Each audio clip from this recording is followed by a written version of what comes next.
नावाकुफ हुयुसे तुझी बेवफाई अखां एडा सजण ॾींदे मूंखे सूर अमजद चांडे खैरपुर वारे खे अनीस मलाह के कदे मजबूर ना वाकुफ हुयुसे तुझे ज़ुल्मन जी आदत मां न त पाण करे उछलिया दिल जा टुकर सत मां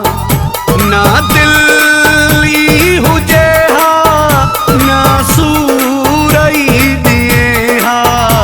ना वाकुफ हुयुसे तुझे ज़ुल्मन जी आदत मां न त पाण करे उछलिया दिल जा टुकर सत मां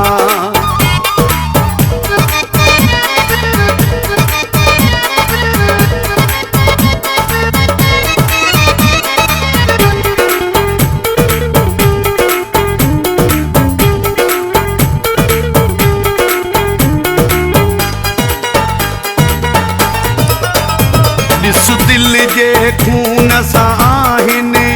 रंगीन ही हथ मोजा कहिड़ो जुर्म करे वेठा संगीन ही हथ मोजा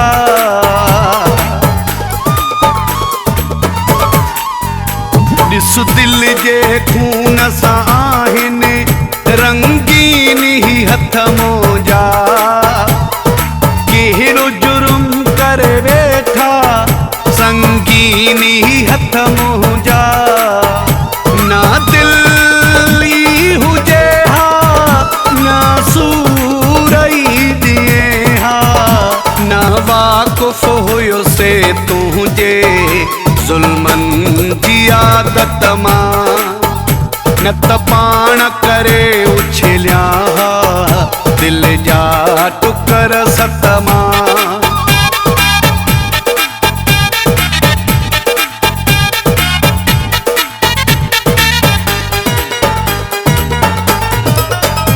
सूरत में भलो हुए ॾाढो सीरत न सुञाती मूं तवा सोचणा ई सम्झण जे तोसां दिलड़ी लाती मूं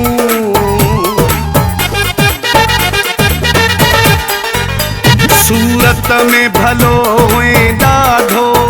सीरत न सुञाती मूं तवा सोचणा ई समझण जे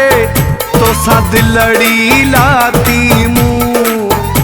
ना दिल ई हुजे हा ना सूर ई दिए हा ना वाकुफ हुयुसे तुझे ज़ुल्मन जी आदत मां न त पाण करे उछलिया दिल जा टुकर सत मां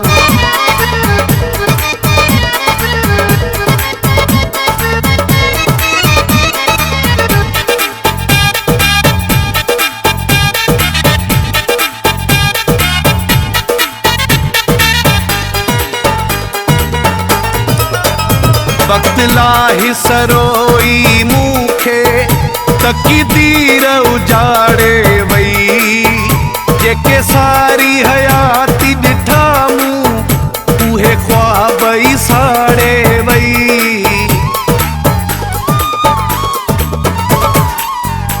वक्त लाही सरोई मूंखे